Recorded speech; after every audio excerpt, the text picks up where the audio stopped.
ಗ್ರಹಣಗಳಿಂದ ಯಾವೆಲ್ಲ ರಾಶಿಯವರಿಗೆ ಸಮಸ್ಯೆ ಎದುರಾಗುತ್ತೆ, ಸಮಸ್ಯೆಗಳಿಗೆ ಪರಿಹಾರವೇನು? ಮೊದಲನೇದಾಗಿ ಪ್ರಾರಂಭದಿಂದ ನಾವು ಹೇಳ್ತಾ ಇದ್ದೇವೆ ಇದು ಭಾರತದಲ್ಲಿ ಗೋಚರಿಸುವುದಿಲ್ಲ ಅಂತ. ಆದರೆ ಗೋಚರಿಸುವ ದೇಶದಲ್ಲಿರುವ ಭಾರತೀಯರಿಗೆ ಅಥವಾ ಆಸ್ತಿಕರಿಗೆ ಅಂತ ನಾವು ಇಟ್ಟುಕೊಂಡಾಗ ವಿಶೇಷವಾಗಿ 3-4 ರಾಶಿಯವರು ಮಾತ್ರ ಹೆಚ್ಚಿನ ಜಾಗೃತೆಯನ್ನು ವಹಿಸ್ತಕ್ಕಂತಹ ಪ್ರಸಂಗಗಳು ಎಲ್ಲಿ ಗ್ರಹಣ ಗೋಚರಿಸ್ತದೋ, ಎಲ್ಲಿ ಗ್ರಹಣ ಕಾಣಿಸ್ತದೋ ಆಚರಣೆ ಉಂಟು ಅಲ್ಲಿ. ಮೊಟ್ಟ ಮೊದಲನೇದಾಗಿ ಮೇಷರಾಶಿಯವರು ಸ್ವಲ್ಪ ವಿಶೇಷವಾದಂತಹ ಜಾಗೃತೆಯನ್ನು ಈ ಪ್ರಸಂಗದಲ್ಲಿ ಖಚಿತವಾಗಿ ವಹಿಸಬೇಕಾಗ್ತದೆ. ಅದಾದ ನಂತರದಲ್ಲಿರ್ತಕ್ಕಂಥ ರಾಶಿ ತುಲಾರಾಶಿ. ತುಲಾರಾಶಿಯವರಿಗೆ ಚಂಚಲತೆ, ಸ್ಥಿರಚಿತ್ತ ಇಲ್ಲದೇ ಇರತಕ್ಕಂಥದ್ದು, ಸಂಬಂಧಗಳಲ್ಲಿ ವ್ಯತ್ಯಯಗಳಾಗ್ತಕ್ಕಂತಹ ಪ್ರಸಂಗಗಳನ್ನು ನಾವು ಕಾಣಬಹುದು. ಅದಲ್ಲದೇ ಭಾರತೀಯ ದಿನಮಾನದ ಪ್ರಕಾರ ನಾವು ನೋಡ್ತಕ್ಕಂಥದ್ದಾದರೆ ಸಮಯವನ್ನು 17 ಫೆಬ್ರವರಿ 2026 ಮಧ್ಯಾಹ್ನ 3:36 ಸರಿಸುಮಾರು ಪ್ರಾರಂಭ ಆಗಿ ಸಂಜೆ ಬಂದು ಇದು 7:56 ಸಂಭವಿಸ್ತಕ್ಕಂತಹ ಪ್ರಸಂಗಗಳು ಉಂಟು ಎಂಬುದಾಗಿ ಇಲ್ಲಿವರೆಗೂ ತಿಳಿದು ಬಂದಂತಹ ಒಂದು ವಿಷಯ. ಈ ಸಂದರ್ಭದಲ್ಲಿ ಧನಿಷ್ಠ ನಕ್ಷತ್ರದ 4ನೇ ಪಾದದಲ್ಲಿ ಈ ಗ್ರಹಣ ಸಂಭವಿಸ್ತಾ ಇರೋದರಿಂದ ಕುಂಭರಾಶಿಯವರು ವಿಶೇಷವಾದಂತಹ ಜಾಗೃತೆಯನ್ನು ವಹಿಸಬೇಕಾಗ್ತದೆ.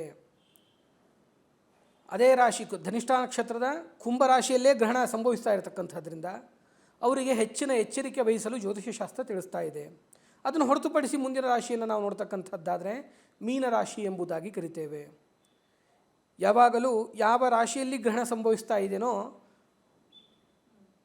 ಅಥವಾ ಮೀನರಾಶಿ ನಮ್ಮದಾಗಿದ್ದರೆ, ಜನ್ಮರಾಶಿ ಮೀನಾಗಿದ್ದರೆ ಅಲ್ಲಿಂದ 12ನೇ ಮನೆಯಲ್ಲಿ ಗ್ರಹಣ ಸಂಭವಿಸ್ತಾ ಇದೆ ಎಂಬುದಾಗಿ ನಾವು ತೆಗೆದುಕೊಂಡಾಗ ಅದು ಕೂಡ ಹಾನಿಕಾರಕ. ಏನನ್ನಾದರೂ ಕಳೆದುಕೊಳ್ತಕ್ಕಂಥದ್ದು, ಹೊಸ ಹೂಡಿಕೆಗಳು, ಬಂಡವಾಳಗಳು ಇತ್ಯಾದಿಗಳನ್ನು ನಾವು ಹೂಡಿಕೆ ಮಾಡೋದಕ್ಕೆ ಹೋದಾಗ ನಮಗೆ ವ್ಯಯ ಆಗ್ತಕ್ಕಂತಹ ಪ್ರಸಂಗಗಳನ್ನು ನಾವು ಕಾಣಸಿಗಬಹುದಾಗುತ್ತೆ. ಆ ಕಾರಣದಿಂದಾಗಿ ಮೇಷರಾಶಿಯವರು, ತುಲಾರಾಶಿಯವರು, ಧನಿಷ್ಠ ನಕ್ಷತ್ರದ ಕುಂಭರಾಶಿಯಲ್ಲಿ ಗ್ರಹಣ ಸಂಭವಿಸ್ತಾ ಇರೋದ್ರಿಂದ ಕುಂಭರಾಶಿಯವರು, ಮೀನರಾಶಿಯವರು ಜಾಗೃತಿಯನ್ನು ವಹಿಸ್ತಕ್ಕಂತಹದ್ದು ಬಹಳ ಸೂಕ್ತ. ಈ ನಿಟ್ಟಿನಲ್ಲಿ ನಾವು ನೋಡ್ತಕ್ಕಂಥದ್ದಾದರೆ ಮೊದಲನೇದಾಗಿ ಇದು ಸೂರ್ಯಗ್ರಹಣವಾದ್ದರಿಂದ ವಿಶೇಷವಾಗಿ ಸೂರ್ಯಬಿಂಬ ಅಂತ ಸಿಗ್ತದೆ. ಆ ಸೂರ್ಯಬಿಂಬವನ್ನು ಅದರಲ್ಲಿ ಲೋಹದಿಂದ ಮಾಡಿರ್ತಕ್ಕಂಥದ್ದು, ಅದು ಕಂಚಿನಿಂದ ಮಾಡಿರ್ತಾರೆ, ಹಿತ್ತಾಳೆಯಿಂದ ಮಾಡಿರ್ತಾರೆ, ತಾಮ್ರದಿಂದ ಮಾಡಿರ್ತಾರೆ ಅಥವಾ ರಜತದಿಂದ ಇರತಕ್ಕಂತಹ ಸೂರ್ಯಬಿಂಬಗಳನ್ನು ನಾವು ದಾನ ಕೊಡ್ತಕ್ಕಂತಹದ್ದು. ಒಟ್ಟಿಗೆ ಗೋಧಿಯನ್ನು ವಿಶೇಷವಾಗಿ ಕೊಡ್ತಕ್ಕಂತಹದ್ದು. ಈ ಎಲ್ಲ ಪ್ರಸಂಗಗಳು ವಿಶೇಷವಾದಂತಹ ಅನುಕೂಲತೆಗಳನ್ನು ಕೊಡ್ತದೆ. ಕೇತುವಿಗೆ ಪ್ರೀತ್ಯರ್ಥವಾದಂತಹ ಹುರಳಿಯನ್ನು ಕೂಡ ದಾನವನ್ನು ಮಾಡ್ತಕ್ಕಂತಹದ್ದು ಬಹಳ ವಿಶೇಷ. ಆದಷ್ಟು ದೋಷಯುಕ್ತ ರಾಶಿಗಳವರು ನವಗ್ರಹ ದೇವಸ್ಥಾನಗಳಿಗೆ ಹೋಗಿ ಸೂರ್ಯನ ಮತ್ತು ಕೇತುವಿನ ದರ್ಶನವನ್ನು ವಿಶೇಷವಾಗಿ ಪಡೆದುಕೊಂಡು ನಮಸ್ಕಾರಾದಿಗಳನ್ನು ಮಾಡೋದರಿಂದ ವಿಶೇಷವಾದಂತಹ ಅನುಕೂಲತೆಗಳಾಗ್ತದೆ. ಇದು ಒಂದು ಭಾಗ.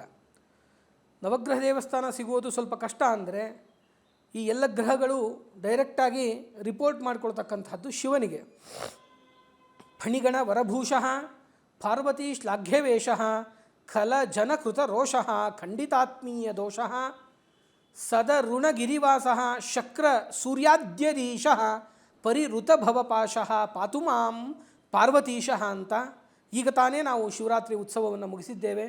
ಆ ಶಿವನಿಗೆ ರಮಿಸುವುದರಿಂದ, ಶಿವನ ಧ್ಯಾನವನ್ನು ಮಾಡುವುದರಿಂದ, ಸೂರ್ಯನಿಗೆ ನಮಿಸುವುದರಿಂದ, ಸೂರ್ಯನ ಧ್ಯಾನ ಮಾಡುವುದರಿಂದ, ಕೇತುವಿಗೆ ನಮಿಸುವುದರಿಂದ, ಕೇತುವಿನ ಧ್ಯಾನ ಮಾಡುವುದರಿಂದ ವಿಶೇಷವಾದ ಅನುಕೂಲತೆಗಳು. ಯಾವುದೂ ಇಲ್ಲದೇ ಇರುವಾಗ ಲಕ್ಷ್ಮೀ ನರಸಿಂಹದೇವರ ಸ್ಮರಣೆ, ಮಂತ್ರಾಧೀನಂತು ದೇವಸ್ಯಾತ್ ಗ್ರಹಾಧೀನಂತು ಮಾನುಷಂ ಎಂಬುದಾಗಿ ಹೇಳಿದ ಹಾಗೆ ಆ ಮಂತ್ರಗಳ ಅಧೀನನಾದಂತಹ ಲಕ್ಷ್ಮೀ ನರಸಿಂಹಸ್ವಾಮಿ ಸ್ಮರಣೆ ಮಾಡೋದರಿಂದ ಎಲ್ಲ ಗ್ರಹಣ ದೋಷಗಳು ವಿಶೇಷವಾಗಿ ನಿವಾರಣೆ ಆಗ್ತದೆ.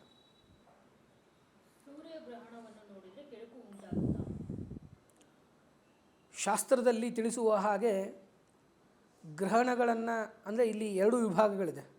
ವಿಜ್ಞಾನ ಒಂದು ಭಾಗ ಆದರೆ ಖಗೋಳ ಮತ್ತು ಜ್ಯೋತಿಷ್ಯ ಇನ್ನೊಂದು ಭಾಗ ಅಂತ ತೆಗೆದುಕೊಳ್ತೇವೆ. ಆ ನಿಟ್ಟಿನಲ್ಲಿ ನೋಡುವಾಗ ಗ್ರಹಣಗಳನ್ನು ನೋಡಿ ಸಂಭ್ರಮಿಸುವುದು ಶಾಸ್ತ್ರ ನಿಷೇಧ ಮಾಡಿದೆ. ಆದರೆ ವಿಜ್ಞಾನ ಸಂಭ್ರಮಿಸಿ ಅಂತ ಹೇಳ್ತದೇವೆ. ಆ ನಿಟ್ಟಿನಲ್ಲಿ 2 ನಿಟ್ಟಿನಲ್ಲಿ ಸೂರ್ಯಗ್ರಹಣ ಅಂತ ತೆಗೆದುಕೊಂಡಾಗ ಅದನ್ನು ಪ್ರತ್ಯಕ್ಷವಾಗಿ ಕಾಣತಕ್ಕಂತಹದ್ದು ವಿಜ್ಞಾನವೂ ನಿಷೇಧ ಮಾಡುತ್ತದೆ. ನಮ್ಮ ಜ್ಯೋತಿಷ್ಯಶಾಸ್ತ್ರ, ಧರ್ಮಶಾಸ್ತ್ರಗಳು ಕೂಡ ಸೂರ್ಯಗ್ರಹಣವನ್ನು ವೀಕ್ಷಣೆ ಮಾಡಿ ಮನೋರಂಜನೆ ಮಾಡುವುದನ್ನು ನಿಷೇಧ ಮಾಡಿದೆ.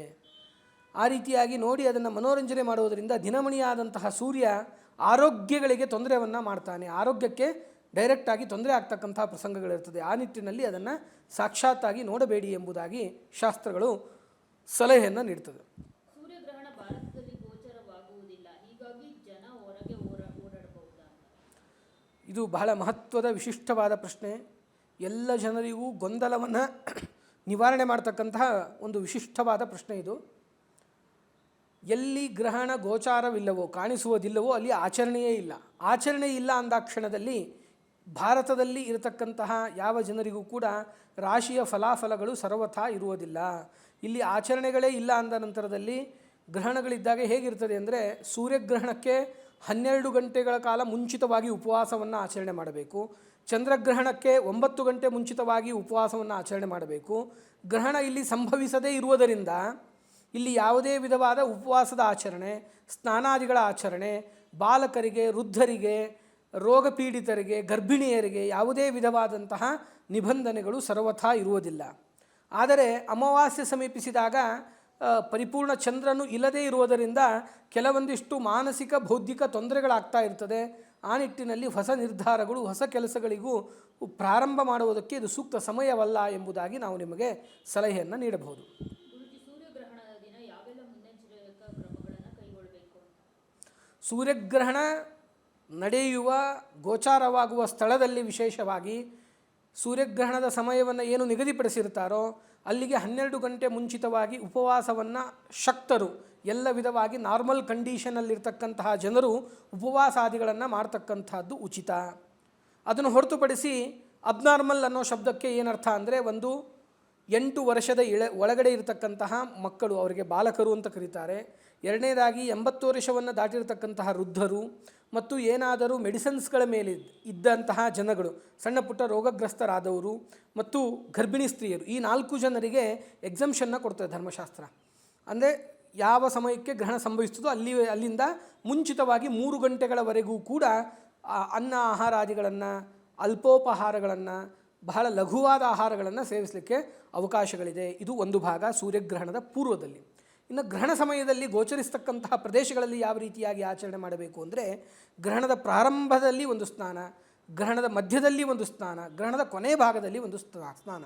ಈ ಮಧ್ಯದ ಪ್ರಸಂಗ ಏನಿದೆಯಲ್ಲ, ಇದರಲ್ಲಿ ವಿಶೇಷವಾಗಿ ನಮಗೆ ಗೊತ್ತಿರತಕ್ಕಂತಹ ಜಪತಪಗಳನ್ನು, ಧ್ಯಾನಗಳನ್ನು, ಮಂತ್ರೋಚ್ಚಾರಣೆಗಳನ್ನು ಮಾಡ್ತಕ್ಕಂಥದ್ದು, ಮತ್ತು ನಮ್ಮನ್ನು ಅಗಲಿದ ಪಿತೃಗಳನ್ನ ಉದ್ದೇಶವಾಗಿ ತರ್ಪಣಾದಿಗಳನ್ನು ಕೂಡ ಮಧ್ಯಭಾಗದಲ್ಲಿ ವಿಶೇಷವಾಗಿ ಕೊಟ್ಟು, ಆ ಸಂದರ್ಭದಲ್ಲಿ ಗ್ರಹಣದಿಂದ ಪೀಡಿತವಾದಂತಹ 4 ರಾಶಿಗಳನ್ನು ಮೊದಲಿಗೆ ಏನು ಸೂಚನೆ ಮಾಡಿದ್ದೇವೋ ಆ ರಾಶಿಯವರು ಗೋಧಿಯನ್ನು ಅಥವಾ ಹುರುಳಿಕಾಳನ್ನು, ಚಂದ್ರಬಿಂಬವನ್ನು, ಇನ್ನು ಅನೇಕ ಪದಾರ್ಥಗಳನ್ನು ದಾನವಾಗಿ ನೀಡುವುದಿದ್ದರೆ, ಏನೂ ಅಶಕ್ತರಿದ್ದಾಗ, ಅನಾನುಕೂಲವಿದ್ದಾಗ ಹಸುವಿಗೆ ಹಸಿರು ಹುಲ್ಲನ್ನು ಗ್ರಹಣ ನಂತರದಲ್ಲಿ ಕೊಡ್ತಕ್ಕಂಥದ್ರಿಂದ ವಿಶೇಷವಾಗಿ ಅನುಕೂಲತೆಗಳು ಆಗ್ತದೆ.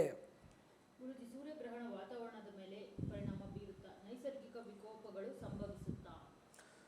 ಖಚಿತವಾಗಿ ಕೂಡ ಈ ಸೂರ್ಯಗ್ರಹಣದಿಂದ ಎಲ್ಲಿ ಗೋಚಾರಿಸ್ತಾ ಇದೆಯೋ ಆ ಪ್ರದೇಶಗಳಲ್ಲಿ ಆಯಾ ದೇಶಕ್ಕೆ ಸಂಬಂಧಪಟ್ಟ ಹಾಗೆ ಅಗ್ನಿಗೆ ಸಂಬಂಧಪಟ್ಟಂತಹ ಅವಘಡಗಳು ನಾವು ನೋಡ್ತಾ ಇದ್ದೇವೆ ಇತ್ತೀಚಿನ ದಿನಗಳಲ್ಲಿ. ಇದ್ದಕ್ಕಿದ್ದ ಹಾಗೆ ಕಲ್ಲು ತೂರಾಟ ಮಾಡೋದು, ಬಂದೂಕಿನ ದಾಳಿಗಳನ್ನು ಮಾಡ್ತಕ್ಕಂಥದ್ದು, ಇವೆಲ್ಲವೂ ಕೂಡ ಅಗ್ನಿಗೆ ಸಂಬಂಧಿತವಾದದ್ದು ಅಂತಲೇ ಬರ್ತದೆ. ಎಲ್ಲಿ ಘರ್ಷಣೆಗಳಾಗಿ ಒಂದಕ್ಕೆ ಒಂದು ತಿಕ್ಕಾಟ ಆಗಿ ಅಲ್ಲಿ ಏನಾದರೂ ಕೂಡ ಸ್ಪಾರ್ಕ್ಸ್, ಅಗ್ನಿಯ ಕಿಡಿಗಳು ಬಂದರೆ ಅದನ್ನೆಲ್ಲ ಅಗ್ನಿ ದುರಂತ ಅಂತ ಕರೀತಾರೆ. ಆ ವಿಧವಾದ ಅಗ್ನಿಗೆ ಸಂಬಂಧಪಟ್ಟಂತಹ ದುರಂತಗಳು ಆಗ್ತಕ್ಕಂತಹದ್ದು ಆಯಾ ಗೋಚರಿಸುವ ದೇಶಗಳಲ್ಲಿ.